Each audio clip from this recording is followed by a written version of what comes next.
det er, hvordan bliver de her aftaler lavet på forhånd, altså inden vi kommer herned på jorden? De her sjælsaftaler, vi har her mennesker, hvor i der ligger de her læringsmomenter. Så jeg plejer altid at beskrive det som om, at man kommer sammen i de her sjælegrupper, hvor man kan sige, at man er energetisk match til det, man gerne vil ned på jorden og udfolde. Så du er en sjælegruppe, der bestemmer lidt, eller hvad roller man skal have i den næste inkarnation. Og så når man så kommer ned på jorden, så mødes man i de her sjælegrupper, og så gør man de ting, der er meningen, man skal gøre. Men fordi at vi er inkarneret i, jeg skal lige vende mig til at snakke dansk, everybody who doesn't know, jeg skal lige vende mig til at snakke dansk, fordi vi er inkarneret i en tid, hvor der er så meget bevidsthed available for os, så er vi likely, hvad hedder det på dansk? Likely to? Tilnærmelsesvist, eller det ment til, eller hvad kan man sige? Ja. Ja, jeg tror ikke lige, der er en direkte oversættelse. Så er der større mulighed for, there we go, større mulighed for, at vi møder flere af de her sjæleforbindelser på kryds og tværs. Så det er folk, vi husker fra tidligere inkarnationer, det er folk, vi husker fra andre universer, det er folk, vi møder, som vi har en dyb, ubetinget kærlighed til. Nogen på venskabsplan, nogen på et familieplan, og nogen på et kærlighedsplan. Og alt efter, hvad det er meningen, man skal gå igennem, så føler man så de her læringer på forskellige vis. Så nogle er her for at hjælpe os med at udvikle os, og andre er her for at være den her ubetingede kærlighed, der hjælper os med at lære og elske os selv og udvikle os i den retning. Short version. Måske sådan for at få det lidt ned på sådan et menneskeligt plan. Så ved jeg ikke, hvad du tænker. Jeg har ikke noget mod at udlevere mig selv en lille smule. Jeg har jo været i en relation med en person, som jeg lige har været i, Lennart for eksempel, ikke? Som jo var en tidligere sjæls, en tidligere inkarnations et bekendtskab. Og det var jo ikke nødvendigvis, fordi jeg skulle blive med ham. Men der var noget læring i det. Jeg ved ikke, om du kan tappe ind i det. Det må du meget gerne. Bare for at få det ned, down on earth. Du mener din specifikke situation? Ja, for eksempel, altså, jeg vidste jo godt, at han var en sjælskontakt, for eksempel, ikke? Altså noget, jeg har haft noget med at gøre. Når vi har et lukket hjerte, kan man sige. Det er noget, som kærlighed virkelig er god til. Kærlighed er enormt god til at åbne den der væg, beskyttelsesvæg, vi har skabt rundt omkring os selv, hvor i stedet for at beskytte os selv, så lukker vi os selv ned. Så når vi møder de her, der bare knock through all our walls kind of people, så er det fordi, at de er ment til at være sendt til at hjælpe os med at åbne det hjerte op igen. Ja. Hvor vi er sjælemæssigt, og hvor vi er rent menneskeligt, hører ikke altid sammen. Så i forhold til Lennart, så på et sjæleplan var I et enormt godt match. Og i forhold til nogle af de ting, I har været igennem i livet, så var I også et vibrationsmatch på et niveau, der gjorde, at du fandt tryghed i noget, der på en måde muligvis ville være utrygt for andre. Men den kombination gjorde, at du fandt tryghed nok til at åbne den her kærlighed op, som ikke har fået lov til at få space i dig i rigtig lang tid. Men menneskeligt, der er I på to meget forskellige planer, så rent menneskeligt er det ikke noget, der kunne gå i længden, ved mindre at begge parter var indstillet på at udvikle sig rigtig meget på det menneskelige plan, sammen i den samme retning. Præcis. Så nu er vi nede sådan på jorden, fordi jeg tænker, at det, jeg har stået i, er der jo rigtig mange af vores lyttere, der godt kan ikke genkende til. Der er jo rigtig mange, der siger, hvorfor bliver jeg ved med at ramme ind i en narcissist? Hvad er min læring i det, for eksempel? Er det noget, du kan tale sådan lidt ind i? Hvad er en empatiske lærer, for eksempel? Altså, jeg synes altid, at vi... but that's just me. Vi fokuserer altid på, at folk de er narcissister, og den anden er den hellige. Men sandheden er, på et eller andet niveau, så har vi haft brug for hinanden. Fordi i den læring, at du kan give ham, du kan give narcissisten, if you want to call him that, en kærlighed, som han aldrig har formået at kunne finde i sig selv. Han, eller det, den,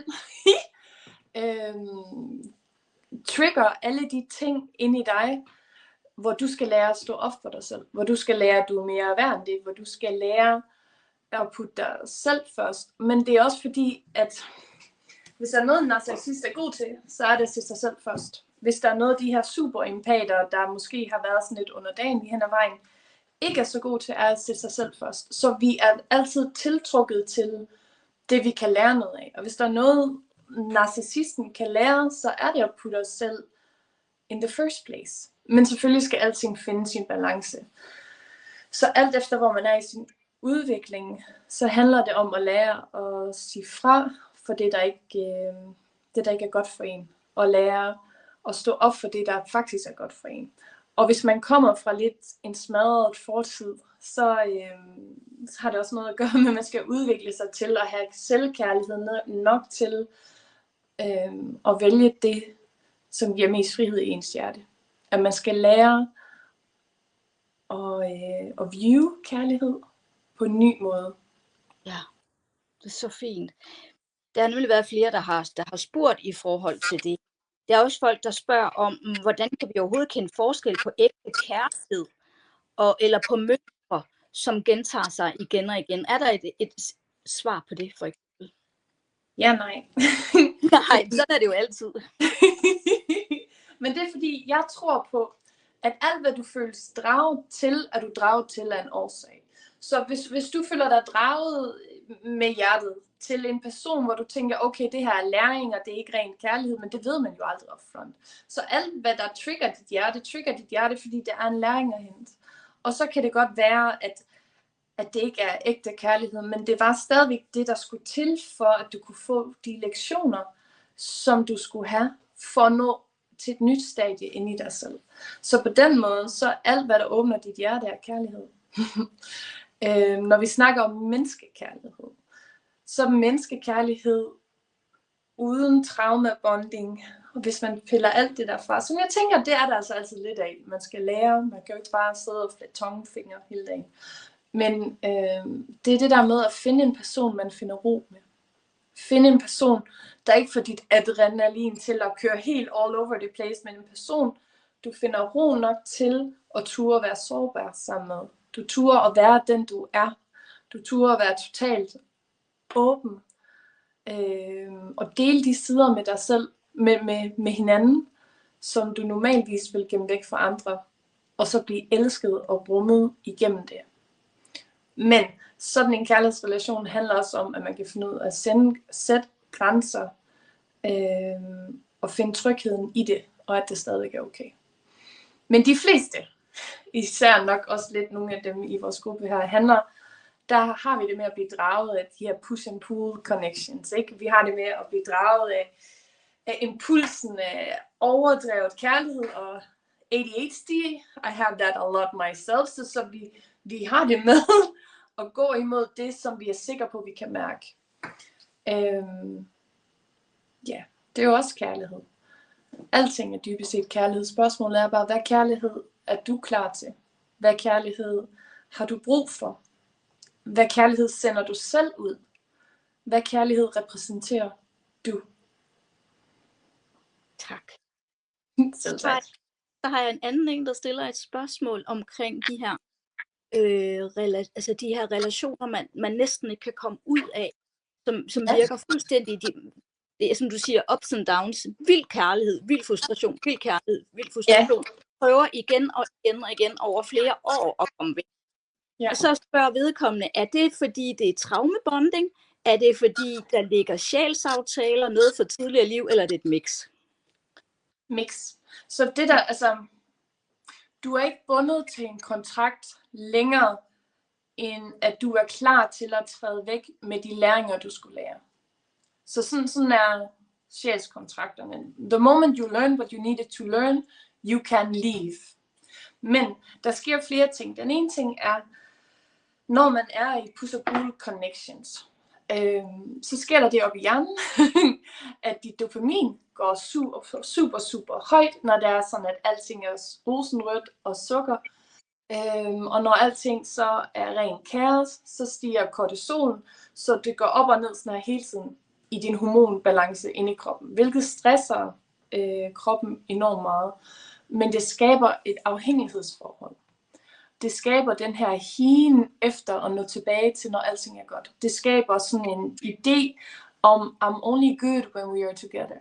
Så når man har været i det lang nok tid, så kan man ikke længere huske, hvordan det var før. Og man tror muligvis aldrig, man finder noget så intenst igen. Fordi på grund af den her rutsjebanetur, der sker, så har du så mange følelser. Du bliver så overvældet af stress og kærlighed på samme tid, at det føles så intenst, at rent kognitivt tænker vi, at you will never find a love like this again. Men det er heller ikke meningen, du skal det. Så vi når på et tidspunkt til et punkt, hvor vi tænker, er det her sundt for mig, ja eller nej? Kan min krop overleve i det her? Hvis jeg er i det her forhold, kan jeg vokse som menneske? Har jeg det godt, når jeg går ud af døren? Føler jeg, at jeg kan trække vejret og udvikle som den jeg er? Og hvis svaret er nej, så er man nok nødt til at kigge på, om det er et afhængigheds-traumabonding forhold, mere end det er en kærlighed, der er sund for en. Jeg tror på alt af kærlighed. Alting bunder i kærlighed. Jeg vil ikke dømme en kærlighedsform for en anden, fordi det kommer an på, hvor folk er i deres læringer. Men vi skal altid lytte til os selv og spørge os selv, hvor vi selv er i vores udvikling. Hvor vi er i vores egen læringer, hvad vi har brug for i vores liv, og hvad vi ser som kærlighed. Ja. Så har jeg et spørgsmål fra en anden, der siger, okay, de er så kommet frem til, eller vedkommende er kommet frem til, at det går nok ikke lige nu, de skal i terapi hver for sig. Så spørger vedkommende, hvad så, når vi er færdige med terapien, er der så en mulighed for os igen? Altså, når jeg ikke ved vedkommens navn, så kan jeg ikke stille ind på en privat. Nej, det er bare sådan et overordnet spørgsmål. All over. Ja. Ja, okay. Hvis vi siger, at vi har en sjæleforbindelse, vi har to mennesker, der er connected ved sjælen, men rent menneskeligt, det er altid sådan, den ene er mere udviklet spirituelt end den anden, eller emotionelt, how you want to put it. Så der vil altid komme et tidspunkt, hvor man skal vælge, om man vil gro sammen, eller om man vil gro hver for sig. Så ja, at tage i terapi kan helt bestemt hjælpe, og det kan helt bestemt hjælpe jer med at gå i den retning, hvor I kan gå sammen. Hvis begge parter er åbne for at udvikle sig i samme retning. Og nogle gange så er vi også åbne for det, men vi er så langt fra hinanden rent udviklingsmæssigt, at det muligvis ikke er muligt. Men hvis man går åbenhjertet ind til terapi, så betyder det allerede, at man har et ønske om, at det skal fungere. Og det er grundbasen for at skabe det bånd, der skal til for at gå i den samme retning. Så er der også en, der stiller et spørgsmål. Nogle af dem overlapper lidt hinanden. Tænker jeg så, det fremmer kun forståelse.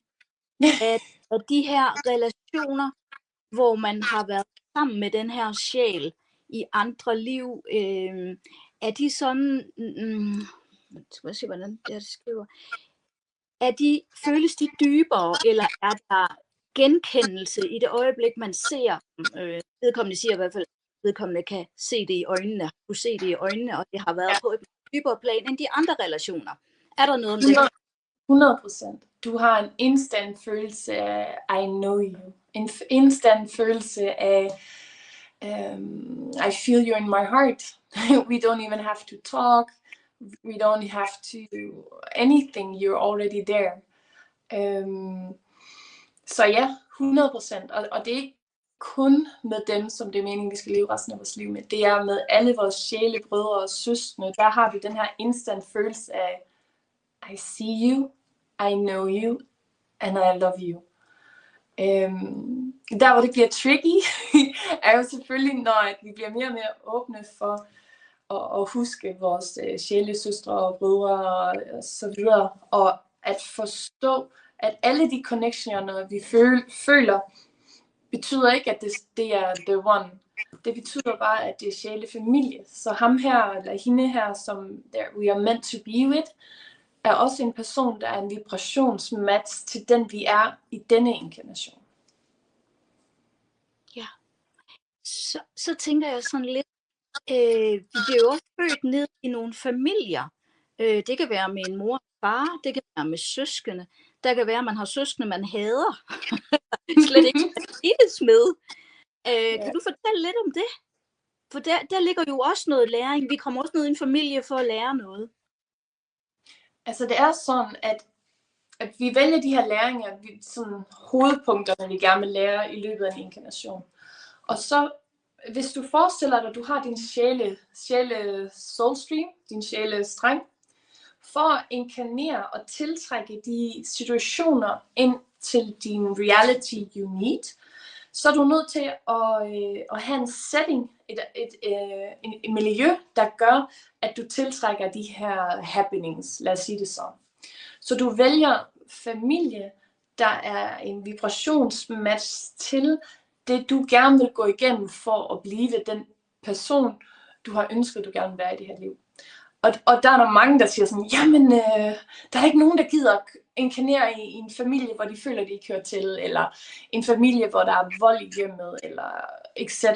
Men jo, fordi ved at du skaber en dysfunktionel start, så er du nødsaget til at udvikle dine sanser, dine evner i en helt anden retning, end den her normalitet, der er i vores samfund. Så ved at du har en super hård start på livet, på den ene eller den anden måde, så vælger du at træde ud af den normale boks, for så at opdage en anden verden ind i verden, som gør, at du kan udvikle dig til at være det her menneske, der bringer noget nyt til vores samfund, og der bringer en ny forståelse, en dybere følelse af eksistens. Hvis det er det, der er meningen, du skal. Der er rigtig mange af de her såkaldte lysvæsener, lad os sige det sådan, og ADHD-mennesker og så videre. Jeg synes jo alle sammen, de er lysvæsener, men det er en anden snak. Der føler de ikke hører til. Der føler de er inkarneret i familier, hvor at på en eller anden måde, så er de anderledes. At de føler, og hvis det ikke er i familien, så er det helt sikkert i arbejdsmiljøet, eller i skolen, eller så videre, at man har altid en følelse af, at jeg er kommet her med en hel masse, jeg har behov for at udfolde det, men det kan jeg ikke i de her rammer og bokser, der er skabt. Så du vælger at inkarnere på sådan en måde, at du er skubbet til at skabe den ændring. You chose it. Hvor irriterende den lyder. Ja, fordi det leder så til det næste spørgsmål, der er en anden en, der har, som taler om, at det virker som om, at der er sådan nogle temaer, der gentager sig i familien, i arbejdslivet, i kæresteforholdet. Er det noget sådan, har du sådan været lidt inde over det? Jamen det har også noget med patterns at gøre. Hvad hedder det? Mønstre. Så når vi har det jo med, at i starten af ens liv, hvor vi er i gang med at forme os, så er vi først og fremmest, så how to say it, our environment, Danish, vores miljø, er med til at skabe de her mønstre i os, ikke? Og så har vores hjerne med bare at repetere det, som vi har fået at vide, der er virkeligheden. Indtil at vi når til et punkt, hvor vi begynder at blive selvtænkende, selvreflekterende, og begynder at tænke over, jamen de her mønstre, er det noget, der gavner mig? De her mønstre, er det i sandhed mig? Eller er det bare en verden, jeg er født ind i, der ikke er en match til den person, jeg er som menneske? Og det er der, vi begynder at udvikle os. Så når vi har det med at gentage de her mønstre, vælge den samme type kvinder eller mænd, hvor vi tænker, why do I keep choosing this? It's not good for me. Så er vi nødt til at kigge tilbage til, jamen, hvad voksede jeg op i? Hvad symboliserer jeg med, associerer jeg med kærlighed? Fordi vores association med kærlighed er jo det, vi er født ind i, det vi er vokset op med. Så hvis vores hjem var ren kaos, så er det det, der egentlig giver os ro, fordi det er det, vi er vant til. But in the long run, så er det ikke det, der giver os ro, men det er noget, vi skal ind og lære at reflektere over. Og når du kan se det, så kan du ændre det step by step. Og rigtig ofte har det rigtig meget at gøre med selvaccept, selvkærlighed og være autentisk. Hvis du udgiver dig for at være en udgave af dig, der kun er noget af dig, så tiltrækker du mennesker, der er et vibrationsmatch til det, du udgiver dig for. Men hvis du tillader dig selv at være alt, hvad du er, så vil du tiltrække mennesker, der er en vibrationsmatch til det. Så vi er også nødt til at kigge ind af, jamen, hvordan er jeg som menneske? Hvad ønsker jeg at dele med verden? Hvad kan jeg lære af? Altså, jeg havde i mine teenageår, der var jeg helt... jeg brækkede næsen på en gang, fordi han løb for langsomt. Så jeg var også nødt til at lære, okay, det gør man ikke rigtigt. Not a nice things to do. People are sad. Men det var jo ikke, fordi jeg var et dårligt menneske. Det var, fordi jeg var så fyldt op med pres og følelser, og jeg vidste ikke, hvad der var op og ned, og jeg havde så meget smerte i kroppen, at jeg var udadreagerende. Når du så kommer ind og arbejder med de ting, du har været igennem i løbet af livet, så lærer du at udvikle dig til et punkt, hvor at du ikke behøver at brække næsen på folk, når det er sådan, de løber langsomt, for eksempel. Kan du tage lidt mere ind i, når vi nu alligevel er inde i det her med, er der nogle måder, altså er der noget, du sådan kan fortælle om, hvordan man kan komme tættere ind på sig selv og få det bedre med sig selv, hvordan man kan, ja, er det for flyvsk et spørgsmål? Ja. More concrete.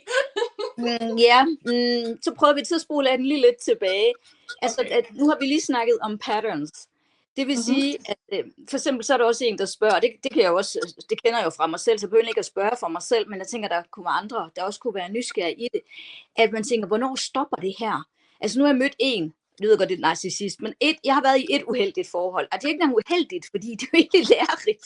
Et voldsomt et. Så får man den bare i alle vinkler. Altså, den ene form for narcissist, den anden form, den tredje form, og det bliver næsten værre og værre nogle gange, ikke? Det er ligesom om, at hele paletten, den skal med, så har du forstået det, eller hvad? Altså, kan du fortælle lidt om det? Ja, selvfølgelig. Det er jo forskel. Det er også en forskel på, hvem du er, og hvad du ønsker at bringe til verden. Der er nogle mennesker, mig iblandt, at jeg har altid gerne vil forstå dybden af alting. Så de mest lumske hjørner og de mest smukke hjørner af livet, jeg har altid gerne vil forstå dybden af det. Det gør også, at så sender universet mig de vildeste oplevelser igennem mennesker, hvor at jeg virkelig får lov og rum til at mærke dybden i det og dybden i mig. Når du, og så skifter jeg lige subject, ja. Når du har været i f.eks. et voldeligt forhold, eller du har været i en voldelig opbringning, eller lad os sige psykologisk voldelig, kan det også være for mennesker, det behøver jo ikke at være vold, psykologisk vold er værre, så er der en del af dig, der lukker ned. Der er en del af dig, der responderer til traumet. Og når du så ikke har haft tid og plads til at fully komme over det trauma, som i at vokse ud af det, så vil du tiltrænge ting, der er en match til det trauma. Det er ikke fordi universet ikke elsker dig. Det er fordi universet elsker dig, eller Gud elsker dig.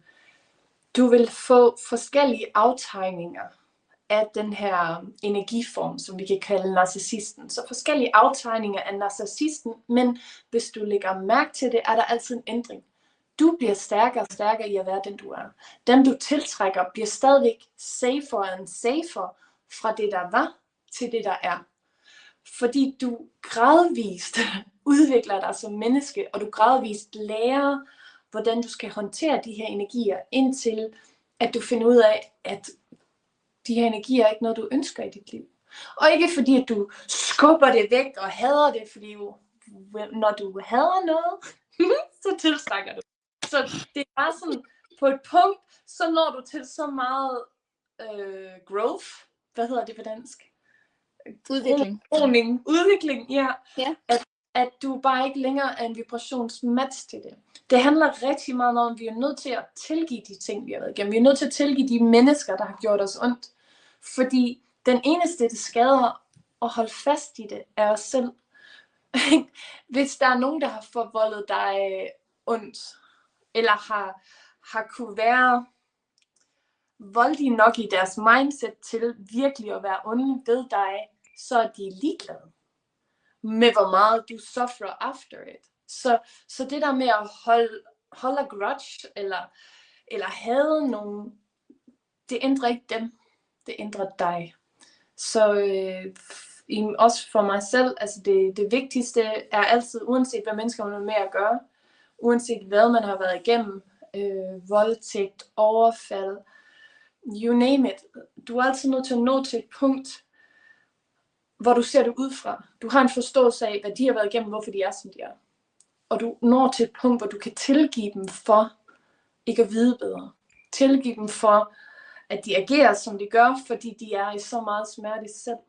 Der er næsten ikke, der er meget få væsener på jorden, der er ægte ondskab. De fleste mennesker, når vi snakker om mennesker, er ødelagte mennesker, der har så meget smerte indeni, der har så mange vægge for at holde sig selv safe, på grund af hvad de har været igennem, at de har et behov for at være på en måde over for andre mennesker, der er skadeligt. Og når man så forstår det, så kan man tilgive det, men det betyder ikke, at man vil have det i sit liv. Det er så vigtigt at forstå forskellen på de to, hvis det giver mening. Du tilgiver dem, fordi det sætter dig fri. Præcis, det handler ikke om at tilgive det, de har gjort. Det handler om at sætte sig selv fri og ikke være i den her vrede energi. Men også at tilgive det, de har gjort, fordi de ikke ved bedre. Så du sætter dig selv fri. Du sætter ikke dig selv fri, ved mindre du virkelig er inde og mærker den der følelse. Det er ikke nok at tænke det. Vi tænker 1 million tanker om dagen. Jeg kan ikke huske præcis, hvor mange de siger, men ret mange tanker. Og kroppen er ligeglad. Når jeg læser folks energisystemer i deres krop, så har de hukommelse fra ting, der er stagneret, for eksempel i kroppen, ikke? Og så kan de fortælle mig alle deres happy go easy principper, som de har læst og rent kognitivt forstår. Men hvis du ikke er nede og mærke det nede i kroppen, og du ikke er nede og transformerer det i dit følende selv, så er der ikke noget, der ændrer sig. Kognitivt tager dig kun so far. Du er nødt til at komme ned og mærke det. Du er nødt til at mærke tilgivelsen indeni. Og så kommer der smerte bagefter, fordi dit hjerte har været smadret, og du har forvoldet vold mod dig selv. Det er jo det, der sker. Det er jo ikke så meget, at vi ikke kan tilgive dem. Det er, vi skal tilgive os selv, for at vi har tilladt whatever. Så tilgivelsen af andre er lettere, end vi tror. Men vi tør ikke, fordi når vi har tilgivet dem, så skal vi mærke, hvor meget vi har følelsen af at have forrådt os selv. Og det er der, den rigtige healing starter. Det er, når vi begynder at kigge ind i, jamen, jeg har fulgt mit hjerte. Alt, hvad der sker, skal ske. Det kunne ikke have været anderledes. Jeg har lært, jeg har udviklet mig, og jeg elsker mig selv i dag. Jeg elsker mig selv for den person, som jeg er, og hvor jeg er på vej hen. Og det er der, den rigtige healing tager sted. Men det er så smukt. Jeg bliver helt varm. Jeg bliver helt... Ja, det er så rigtigt, Elisa. Det er så rigtigt. Ja. Nu skal jeg helt tilbage blive på sporet igen i forhold til, hvad der er en, der har spurgt om noget andet. Hun spørger om, kan det være, at vi på sjæleplan har lavet nogle aftaler om, at vi skal gå noget igennem sammen, men så er vi hver især ikke kommet til det knudepunkt, eller den ene er ikke klar, eller sker et eller andet, som gør, at vi ikke kommer til at få den her oplevelse sammen. Og hvad sker der i så fald? Ja, så vi lever jo en inkarnation, hvor at vi begynder at forstå det her multivers, ikke? Hvor at vi har dual realities. Forstår du, hvad jeg mener? Ja. Parallelle liv, ikke? Det er parallelle liv. Ja, parallelle liv. Yes, ja. There we go. Den er meget svær. Så når vi møder en person, og vi ser de her tidligere liv, og vi ser mulige outcome, vi ser, at vi kunne blive gift, vi ser, at vi kunne få børn, vi ser, at vi kunne rejse til, I don't know, Malaga, eller whatever your perception is, så er det et muligt udkom. Men for at det mulige udkom sker, er begge parter nødt til at bevæge sig i den retning. Og for at bevæge sig i den retning, så er du nødt til at ændre noget af dine grundstrukturer, som du har skabt, før I har mødt hinanden. Når du har to mennesker, der har sin egen identitet, og de møder hinanden, er de nødt til, som, hvad er det, vi siger på dansk, sliv kan dig? Er det ikke sådan noget? Ja, det kan man også sige. Så rent sjælemæssigt, eller ikke sjælemæssigt, men udviklingsmæssigt, så er de nødt til at give slip på nogle af de vaner, de plejede at have. Give slip på nogle af de ting, de identificerede sig med før, for at de kan gå sammen i den samme retning. Og det er ofte der, den går galt, fordi så har vi mennesker, der har været igennem en masse ting, så de er bange for at give slip på en del af sig selv, fordi så, nej. så der er ofte en hel masse frygt og angst, der følger med, når det er sådan, at man skal ture og træde en retning sammen. Det kræver enormt meget tillid til sig selv og til hinanden.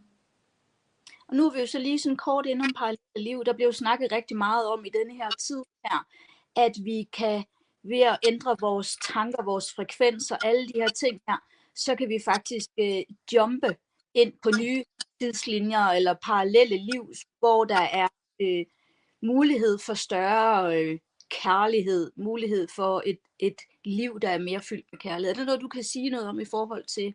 Ja, altså jeg synes jo altid, at den her måde at snakke om, det er bare en fancier måde at sige noget på, vi altid har vidst. Men det er bare mig. men det handler om, at hvis du har været i en stagnation, ikke? Hvor livet har været hårdt, så har du en frekvens, der holder dig nede. Du har en frekvens, der gør, at du bliver ved med at tiltrække ting, der er hårdt, så du bliver ved med at være i den her lavfrekvens. Når du så bevæger dig imod tilgivelse og autenticitet, Yes. ja, og begynder at følge det, der føles rigtigt i dit hjerte, så hæver du din vibration. Så begynder du at være en vibrationsmatch til noget, der er mere blødt og flydende og lettere i energi. Og så kan man beskrive det med de her parallelle universer. Det er også rigtigt, det er ikke forkert, men sådan noget på jorden-agtigt, så er det bare sådan der, det foregår. Super. Og så Elisa, jeg kan se, at tiden den løber jo hastigt derudad. Ja. Jeg er lidt tilbage. Men jeg ved jo, Elisa, jeg har jo selv været nede hos dig, blandt andet i Bosnien, og været på en udviklingsretreat, for ligesom at få kigge på, hvad fanden er det for nogle mønstre, jeg kører af, og hvor er det, jeg sidder fast. Og du har jo arbejdet med mig, både ved at kigge i past live og kontrakter og alle mulige ting. Kan du fortælle lidt om, hvad det egentlig er, du sådan gør og arbejder med, og hvad folk det ligesom kunne bruge dig til, hvis de var nysgerrige på det? Det kommer an på, altså jeg gør jo forskellige ting, men det som du har været nede på i Bosnien, var, at vi har de her individuelle retreat, hvor folk de kan komme hen til mig, hvor jeg er i verden, og så være sammen med mig i 4 til 7 dage, jeg tror det var du ikke der 7 dage? Ja. Og så kører vi det igennem, som du facer i nuet. Så egentlig er det en slags intens terapiforløb, men hvor der er en dybere indsigt i sjælens rejse og i de her ting, som man ønsker at hele ind i sig selv. Det jeg har oplevet ved, at jeg har de her enkelte sessioner, jeg har haft i årevis, er, at jeg føler, og jeg ser, at jeg snakker med folk i den her times tid, og så ryger de helt op i frekvens, og så kommer de tilbage ind i deres hverdag, og så går de tilbage ind i den struktur, der allerede er om dem. Så det der med, at man får lov til at blive trykket væk fra sin hverdag i et rum tid til, at man kan ændre noget i sin frekvens, eller få en åbning for noget nyt, giver en større mulighed for, at man kan tiltrække en ny verden ind i livet. Men det er også det samme, som der sker med grupperetreatsene. De individuelle retreats er bare lidt mere intense. Altså for mig var det i hvert fald en stor gave at få lov at se sammenhænget. Altså ikke bare fra det her liv, men hvordan hænger det hele sammen. Det gav mig en meget større forståelse af mig og de udviklingsopgaver, jeg havde. Og det gjorde, det var lettere for mig at træde ind i det, men også at give slip på det. Og det var det, jeg synes, der var super interessant, når man har været i den her trædemølle. Jeg kan kun tale for mig selv, men jeg ved, at mange andre sidder med nogle tilsvarende problematikker og bliver ved med at køre i den her trædemølle, og ikke kan komme ud af det, komme væk og få et pust, og få bare kigget ind i alle afkroge af en, og få en forklaring på, hvorfor jeg gør det her. Ja, samle brikkerne af puslespillet. Ja.